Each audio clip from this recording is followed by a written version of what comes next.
మనం సాధారణంగా వాడి పడేసిన వస్తువులను చూస్తే చెత్తబుట్టలో పడవేస్తాం. కానీ ఆమె దృష్టిలో మాత్రం ఆ వస్తువులే అద్భుతమైన కళాకృతులకు ముడి సరుకులు.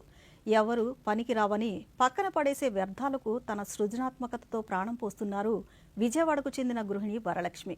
కేంద్ర ప్రభుత్వం ప్రతిష్టాత్మకంగా చేపట్టిన స్వచ్ఛతా మిషన్ స్ఫూర్తితో వ్యర్థాల తగ్గింపు, రీసైక్లింగ్ ద్వారా అద్భుతాలు సృష్టిస్తూ తోటి మహిళలకు స్వయం ఉపాధి బాట చూపిస్తున్న వరలక్ష్మి విజయగాథపై ప్రత్యేక కథనాన్ని ఇప్పుడు చూద్దాం. ఆసక్తి ఉంటే చాలు, అసాధ్యానికి ఆస్కారమే లేదని నిరూపిస్తున్నారు విజయవాడకు చెందిన వరలక్ష్మి. చిన్నప్పటి నుంచే ఆర్ట్ అండ్ క్రాఫ్ట్స్ అంటే ఎంతో ఇష్టం ఉన్న ఆమె పెళ్లి తర్వాత కూడా తన అభిరుచిని వదులుకోలేదు. ఇంటి బాధ్యతలు చూసుకుంటూనే తనకు దొరికిన ఖాళీ సమయాన్ని అద్భుతంగా సద్వినియోగం చేసుకుంటున్నారు. వాడి పడేసిన పాత న్యూస్ పేపర్లు, పుస్తకాల అట్టలు, ఖాళీ గమ్ బాటిల్స్, గాజు సీసాలు, ప్లాస్టిక్ మూతలు ఆమె చేతుల్లో పడితే చాలు ఎంతో అందమైన విలువైన షో పీసులుగా రూపుదిద్దుకుంటున్నాయి. వేస్ట్ టు వెల్త్ క్రియేషన్ అనేది కాన్సెప్ట్ అండి. నాకు చిన్నప్పటి నుంచి ఆర్ట్ వర్క్ మీద ఇంట్రెస్ట్ ఉండేదండి. ఏదైనా వస్తువు ఎక్కువ ఏది ఉంటే దాంతోనే ఏదైనా చేయాలనేది ఒక ఆలోచన ఉంటుంది. సో నా దగ్గర పేపర్ మాత్రమే ఎక్కువ ఉండేదండి. దాంతో నేనేం చేయగలను అని ఆలోచిస్తున్న టైంలో రైస్ సెంటర్కి డిఆర్డిఏ నుంచే రైస్కి వెళ్ళాను నేను. రైజ్లో నాకు వచ్చిన ఆపర్చునిటీ ఏంటంటే అక్కడ ఒక క్లాసెస్ కండక్ట్ చేయమని చెప్పారు. క్లాసెస్ ఇచ్చిన తర్వాత నేర్పించిన వాళ్ళకి నేనే ఎంప్లాయ్మెంట్ ఇస్తున్నాను. సో వాళ్ళ ఇంటి దగ్గర నుంచే పని చేసి వాళ్ళు చేసిన ప్రోడక్ట్ నాకు తెచ్చిస్తారు. వరలక్ష్మి ప్రతిభ కేవలం తన ఇంటికే పరిమితం కాలేదు.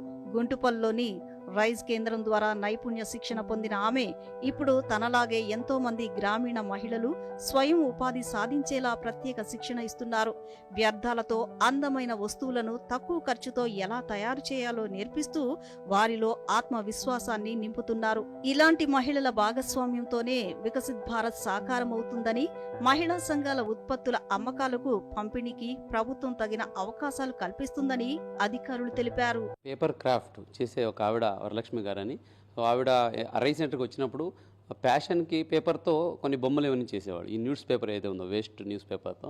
సో దాన్ని ఎందుకు బిజినెస్ గా మార్చుకోకూడదని ఆవిడ కొన్ని డైరెక్షన్ ఇవ్వడం జరిగింది. ఒకటి, కార్పొరేట్ ప్యాకింగ్ చేయండి, అట్లాగే క్యూఆర్ కోడ్ అమర్చండి. క్యూఆర్ కోడ్లో అది బొమ్మ ఎలా చేశారు, కాన్సెప్ట్ ఏంటి, ఎంత పేపర్ వాడారు, దాని బరువు ఎంత ఉంటుంది, ఎంత సమయం పట్టింది, ఇటువంటి ఇన్ఫర్మేషన్ పెట్టి దాన్ని మార్కెట్ చేయండి అని చెప్పాము. అంటే ఉమెన్లో ఈ ఎంటర్ప్రినర్షిప్ అనే దాని మీద మనం ఒక కొత్త అంటే రైజ్ వచ్చిన తర్వాత మాకు ఆ యొక్క అది పోయి ఓన్లీ ఏదో ట్రైనింగ్తో వదిలేయకుండా వాళ్ళకి హ్యాండ్ హోల్డింగ్ చేసి వాళ్ళకి టెక్నికల్ సపోర్ట్ కావాలా, ఫైనాన్షియల్ సపోర్ట్ కావాలా, ఏం కావాలి, మార్కెటింగ్ సపోర్ట్ ఎలా ఇవ్వాలి, మార్కెటింగ్లో ప్యాకింగ్ ఎలా చేయాలి, ఆన్లైన్ బోర్డింగ్ ఎలా చేయాలి, ఓఎన్డీసీ ఎలా చేయాలి, ఇలా అనేక రకాలు కలెక్టర్ గారు చాలా స్పెసిఫిక్గా మాకు మా ఉమెన్కి ట్రైనింగ్ ఇవ్వటం.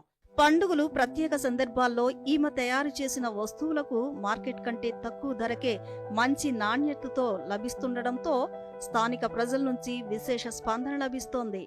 ఈ బొమ్మలు నేను ఏంటంటే పేపర్లో చూసి వచ్చి ఆర్డర్ ఇవ్వడం జరిగింది. ఏంటంటే ముందు మోటివ్ ఏంటంటే స్క్రాప్ నుంచి బొమ్మలు తయారు చేయడం. దాంతో ఏంటంటే మన ఇండియాకి కూడా స్క్రాప్ అనేది రీయూజ్ చేయొచ్చు అనేది మోడీ గారి ఆధ్వర్యంలో జరుగుతున్న స్వచ్ఛ భారత్కి ఈక్వల్గా మనం దీన్ని ప్రపోజ్ చేస్తాం. పారేసే వస్తువులకే సరికొత్త అందాన్ని తెస్తూ వరలక్ష్మి సాగిస్తున్న ఈ ప్రయాణం పర్యావరణ పరిరక్షణతో పాటు మహిళా సాధికారతకు ఒక దిక్సూచిలా మారింది. నైపుణ్యానికి ఆత్మవిశ్వాసం తోడైతే మహిళలు ఏదైనా సాధించగలరని ఆమె నిరూపిస్తున్నారు.